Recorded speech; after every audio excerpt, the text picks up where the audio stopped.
వారి యొక్క అంచులను దాటకుండా ప్రవర్తిస్తుంది. నిన్న మేము పోయింది ఏంటి, జలమండలి దానకిషోర్ గారితో వెళ్ళి మా డివిజన్లో జరుగుతున్నటువంటి ఏదైతే సిల్ట్ తీయకపోవడం కానీ, ఏదైతే మాన్యువల్స్ కానీ చేయకపోవడం కానీ ఇవన్నీ ఉన్నాయి అని చెప్పేసి దానకిషోర్ గారికి చెప్దామని చెప్పేసి వెళ్తే అక్కడ దానకిషోర్ గారు 12:30 అవుతుంది, అప్పటిదాకా కూడా ఆయన ఆఫీస్కి రాలేదు.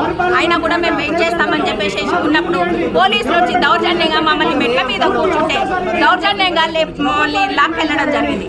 అయినా కూడా మేము ఏం చేసాము, కూర్చొని సార్ మేము మాట్లాడి వెళ్ళిపోతాం సార్ అని చెప్పినా కూడా వినకుండా దౌర్జన్యం చేసి మమ్మల్ని వ్యాన్లో ఎక్కించి నాంపల్లి పోలీస్ స్టేషన్లో కూర్చోబెట్టి లేడీస్ అని కూడా ఆలోచించకుండా సాయంత్రం 6-6:30 దాకా మమ్మల్ని అక్కడనే కూర్చోబెట్టుకొని చేశారు.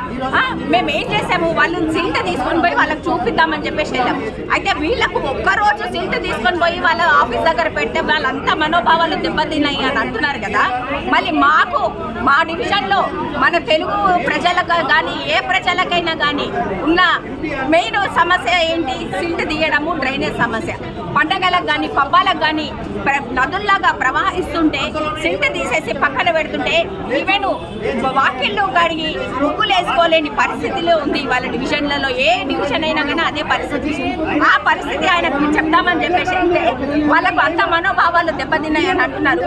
మళ్ళీ మా డివిజన్లో మా ప్రజలు తీసుకొచ్చి మాకు ఇంత బాటిళ్లలో తీసుకొచ్చి గ్లాసులలో పోసి మాకు తాగండి మేడం అని చెప్పేసి మాకు ఇస్తున్నారు. మళ్ళీ మా మనోభావాలు ఎంత దెబ్బతిని ఉండొచ్చండి.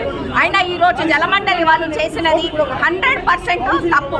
వాళ్ళు బైకాట్ చేసి పోవడం ఏంటండి, కార్పొరేటర్లకు మేము అన్నప్పుడు వాళ్ళకు మేము చెప్తాము, వాళ్ళు వచ్చి ఏ సమస్య ఉంటే వాళ్ళు సమస్య పరిష్కారం ముందు రావాలి. అంతేగాని వాళ్ళు బైకాట్ చేయడం ఏంటి, వాళ్ళు బైకాట్ చేసింది కాక మేయర్ గారికి కూడా చెప్పకుండా బైకాట్ చేస్తున్నాము అని అంటే ఇక్కడ మేయర్ పరిస్థితి ఏంటి, ఆమెకు గౌరవం ఇచ్చినట్ట అగౌరవపరిచినట్ట.